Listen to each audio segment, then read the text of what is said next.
Pria ini baru mau makan sarapan pagi. Tiba-tiba satu tembakan menebus tubuh dia, lalu diseret oleh pembunuh. Di hari berikut, pembunuh masih di posisi yang sama. Pria ini sudah mati terus hidup lagi, sebelumnya dia pernah dibunuh 138 kali lebih. Setiap hari terbunuh dengan cara yang berbeda, ditabrak mobil, ditembak mati, dibunuh oleh bom, dalam kecelakaan.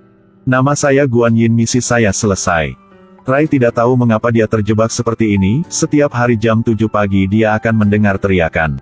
Dengan seorang pembunuh yang memegang pisau sepanjang 40 cm. Rai bangun, berpakaian, membuat segelas kopi, menyesap dikit dan melemparkannya ke pembunuh itu. Setiap gerakan asasin Rai tahu segalanya. Karena dia sudah mati berkali-kali. Lalu, orang duduk di helikopter, pikir pembunuhnya adalah Roy, jadi dia menembaknya. Roy melempar pisau ke helikopter itu, rumah dalam kekacauan. Roy perlahan ke sofa, dia tidak mengerti kenapa ada banyak orang ingin bunuh dia. Sebelum helikopter meledak, Roy tepat waktu melompat ke tempat sampah di bawah. Ada satu kali dia melompat jatuh keluar ditabrak oleh truk. Lalu dia menemukan satu mobil, melempar pemilik mobil keluar dan berkata, "Ada yang mau curi mobil saya." Lalu pengemudi mobil untuk melarikan diri, adegan ini terjadi berkali-kali.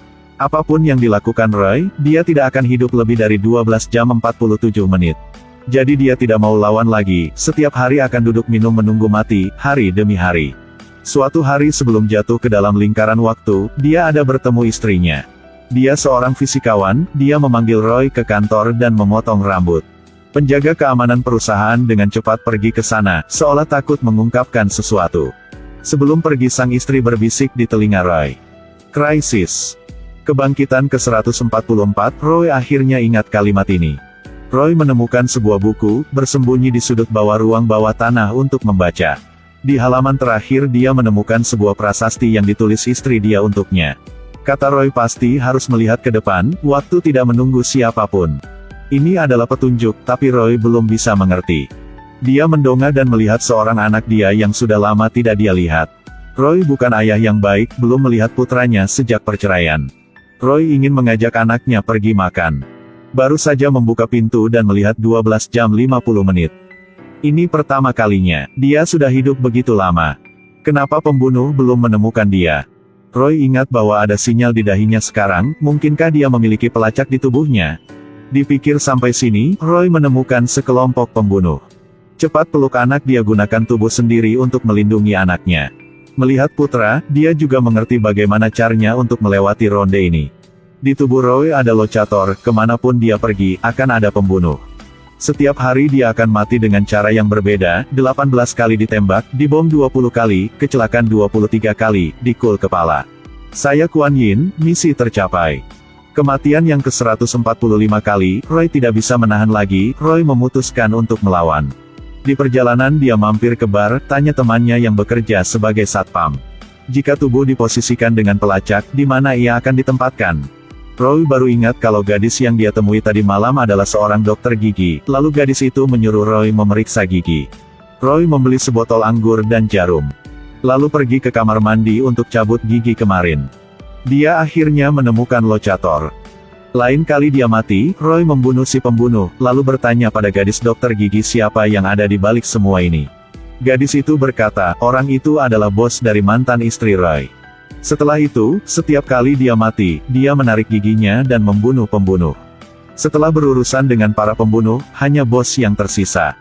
Roy yang agresif ingin masuk ke laboratorium. Siapa yang suruh dia melakukan seperti, lalu harus mati. Kali kedua dia mengendarai mobil melewati tembok untuk masuk ke dalam. Penjaga keamanan dengan cepat datang, tetapi Roy tidak ada di dalam mobil, dia menggunakan bom untuk membunuh semua penjaga. Tapi sebelum dia bisa bahagia, penjaga keamanan lain menemukannya.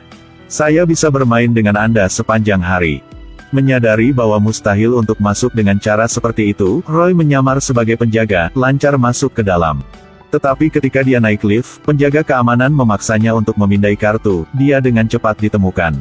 Kali keempat dia berurusan dengan penjaga keamanan, tetapi begitu dia memasuki lift, sekelompok penjaga datang. Roy dengan cepat bunuh diri dengan pistol. Kali ini dia memperhatikan bahwa lift memiliki kamera, tidak heran ada begitu banyak penjaga keamanan yang muncul. Akhirnya Roy berhasil membunuh semua penjaga. Pergi ke pintu terakhir tetapi menemukan Guan Yin sedang menunggu dia. Roy tidak panik, tetapi saat kritis pistolnya kehabisan amunisi. Ya ampun. Roy udah mati dengan 156 kali, masih tidak bisa melewati pintu terakhir. Guan Yin sangat bagus, Roy tidak bisa mengalahkan dia, dibaliknya terbunuh oleh gadis itu. Saya Guan Yin, misi tercapai. Roy akhirnya mengerti, gunakan pistol akan mati, harus gunakan pedang. Setelah hidup kembali, Roy pergi ke bar untuk bertemu dengan pendekar pedang, ingin dia mengajarinya. Roy tidak bisa melawan pada awalnya, tapi setelah begitu banyak latihan. Sampai kali ke-174 dia hidup kembali, Roy berhasil kalahkan guru dia, lalu dia bertarung dengan Guan Yin. Roy lepaskan pistol, ambil pedang yang panjang, dua orang mulai bertengkar. Musuh gagal berturut-turut, dibunuh oleh Roy. Saya Roy, misi selesai. Lalu, dia menusuk bos, pada akhirnya bos mengerti kenapa dia masuk ke dalam sini. Pasti karena mantan istri Roy sudah melakukan sesuatu. Mantan istri Roy tahu bosnya ingin menggunakan perangkat ini untuk menguasai dunia. Jadi ambil DNA punya Roy dan masuk ke dalam mesin, membuat jika Roy mati dia akan langsung hidup kembali.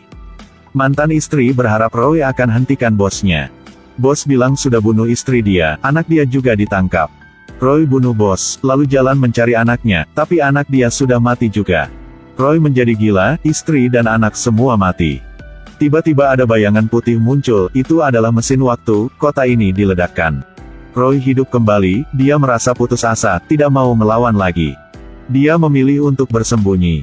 Seorang pembunuh yang menggunakan segala cara untuk membunuh dia.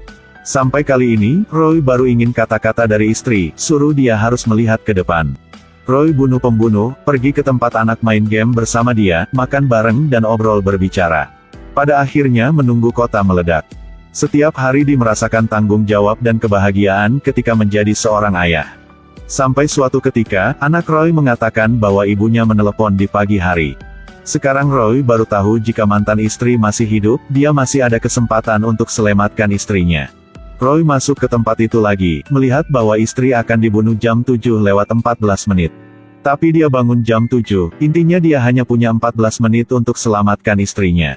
Kali ini Roy melompat keluar, pegang helikopter. Membunuh pembunuh lalu terbang ke ruang penelitian dan bunuh semua pembunuh di sana. 2 menit tersisa, dia habiskan semua penjaga. Lalu detik terakhir, berhasil membunuh pria botak dan bos, akhirnya bisa selamatkan istri dia. Melihat istri, Roy tahu dia sudah berhasil. Tapi mereka belum bisa senang karena mesin waktu mau meledak lagi. Istri kasih tahu jika Roy masuk ke dalam mesin itu baru mau berhenti, tetapi dia tidak tahu apa yang akan terjadi pada Roy. Roy memutuskan akan masuk ke dalam situ. Setelah ucapan selamat tinggal pada istri, dia masuk ke dalam. Tidak tahu hidup atau mati, aku sudah mati dan hidup lagi sekitar 200 kali lebih. Dalam 200 kali ini, dia telah melalui banyak hal, dan dia tahu dia memiliki lebih banyak tanggung jawab kepada putra dan istrinya. Kali ini dia berhasil. Oke, video sampai sini saja. Sampai jumpa.